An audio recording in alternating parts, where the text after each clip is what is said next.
Hello, this is Patricia Brooks, and this is Courage Concept number 23. When we anticipate conflict, we lay the groundwork to experience it.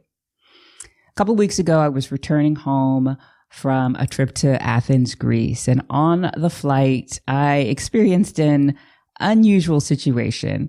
The flight attendant was coming through the cabin, asking people if they wanted to purchase a snack or a meal.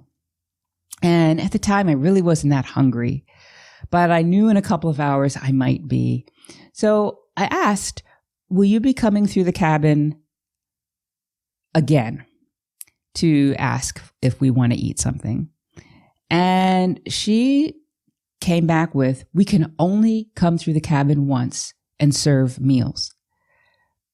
And I thought, I was taken aback because I was just expecting a yes or no answer.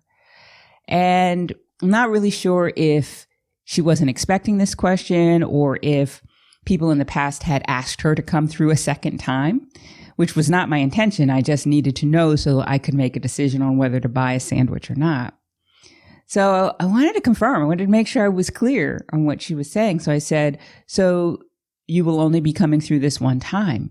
And she said, once again, we can only come through the cabin one time.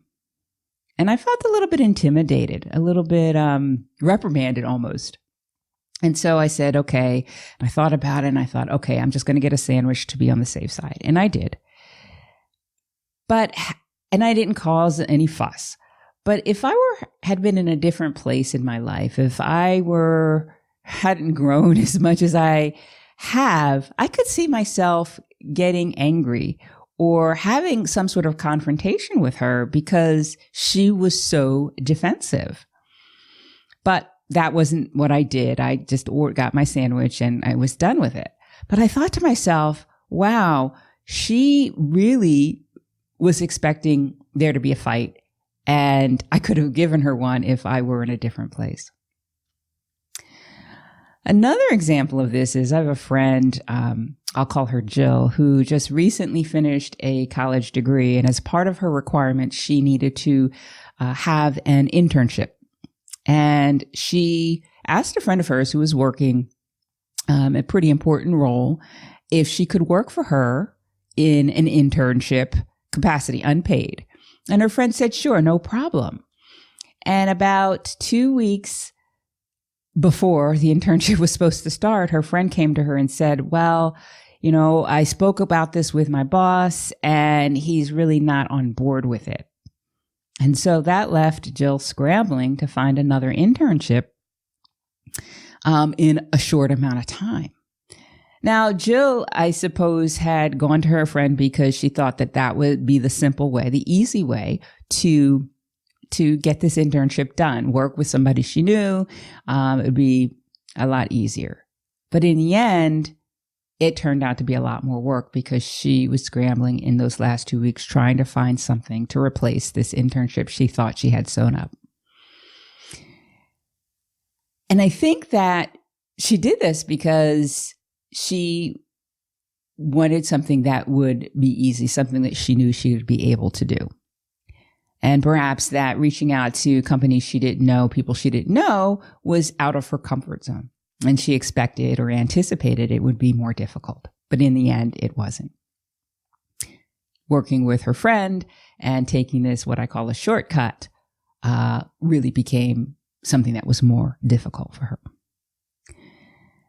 Have you ever found yourself in situations like this where you are defensive and you put up this front and that causes a reaction? Or perhaps you anticipate that something's going to be more difficult and so you think about how you can get around that difficulty, and in the end it works out to be more difficult than you had expected. When we anticipate conflict, we lay the groundwork to experience it. This goes to the catalyst for cultivating courage, that is building self-confidence. Because when we are more confident about ourselves and our abilities, we don't worry as much. We don't anticipate negative outcomes as much. And so building up your confidence is a way to tackle this. So the first question I have that will help you to work through this is, I'd like for you to think back in your life and think about the time or times that you typically experience worry or anticipate a negative outcome. There are typically areas in our lives where we have less confidence in and we tend to worry. It could be around a work situation. It could be around a social situation, but write that situation down. So question number 2 is, what are the thoughts that go through your mind as you are anticipating or worrying? And write down the thought or a couple of thoughts that typically flow through your mind and sabotage you. Number 3 is not really a question, but it's something that you will do once you have felt this worry or anticipation and you've heard yourself saying this thought to yourself. I'd like for you to take 3 deep and cleansing breaths in and out, and this will help you to relax and think more clearly. And once you are in this space of a little bit more calm and peace, then I'd like for you to repeat this affirmation with conviction. I am confident in myself and my abilities to navigate this situation successfully. I am confident in myself and my abilities to navigate this situation successfully.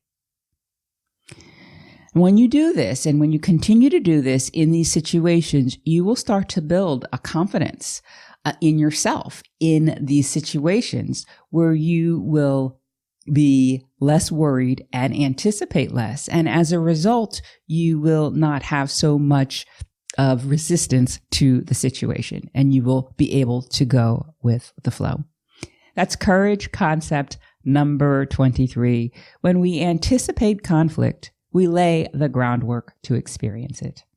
I will see you again next time for another courage concept. Bye for now.